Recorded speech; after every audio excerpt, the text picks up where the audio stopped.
ចំណងជើងការផ្សងព្រេងរបស់សត្វមូសមុងនិងម៉ែតក្នុងព្រៃអាតកំបាំង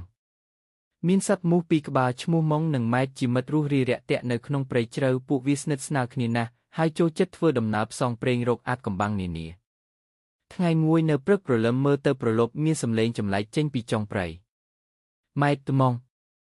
ចង់ទៅមើលសំឡេងអាតកំបាំងនោះទេមែនមុងចង់ណាស់ប្រហែលជាអ្វីដែលមិនដែលមានសត្វណាចូលទៅដល់ទេពួកវាបានហើរចេញទៅលើផ្លូវដែលពោរពេញទៅដោយផ្កាស្រស់បន្លែព្រៃនិងសត្វគ្រប់ប្រភេទពួកវាបានជួបនឹងសត្វអង្គុយស្ងៀមមួយកំពុងអានសៀវភៅម៉ែតអ្នកឯងអានអ្វីដែរសត្វអង្គុយក៏ខ្ញុំកំពុងអានរឿងអំពីព្រះសមុទ្រម្នាក់ដែលមានថ្នាំអាតកំបាំងអាចឲ្យសត្វហោះបានលើសព្រៃម៉ុងគឺវាស្ដាងទៅតើអ្នកដឹងថាថ្នាំនោះស្ថិតនៅណា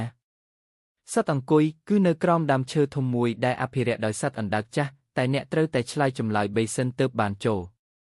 ម៉ុងនិងម៉ែតចាប់ផ្ដើមដំណើរទៅរកដើមឈើនោះពួកវាឈឺជើងប៉ុន្តែចិត្តក្លាហានជុំវិញមានសត្វអភិរក្សធ្វើសំណួរសត្វអណ្ដើកតើអ្វីជារបស់សំខាន់ជាងគេនៅក្នុងការផ្សងព្រេងម៉ែតការរួមដំណើរជាមួយមិត្តភាពសត្វអណ្ដើកតើអ្វីធ្វើឲ្យសត្វតូចក្លាហានម៉ុងចិត្តដែលមិនខ្លាចអ្វីទេសត្វអណ្ដើកចុងក្រោយតើអ្វីនាំឲ្យមនុស្សឬសត្វរកឃើញអ្វីថ្មីម៉ែតនិងម៉ុងការសួរខ្លួនឯងជានិច្ចសត្វអណ្ដើកញញឹមហើយឲ្យពួកវាចូលទៅក្នុងសម័យប៉ុន្មានវិនាទីបន្ទាប់មកពួកវាបានឃើញថ្នាំអាតកំបាំងហើយម៉ែតយើងអាចហោះឆ្ងាយជាងមុន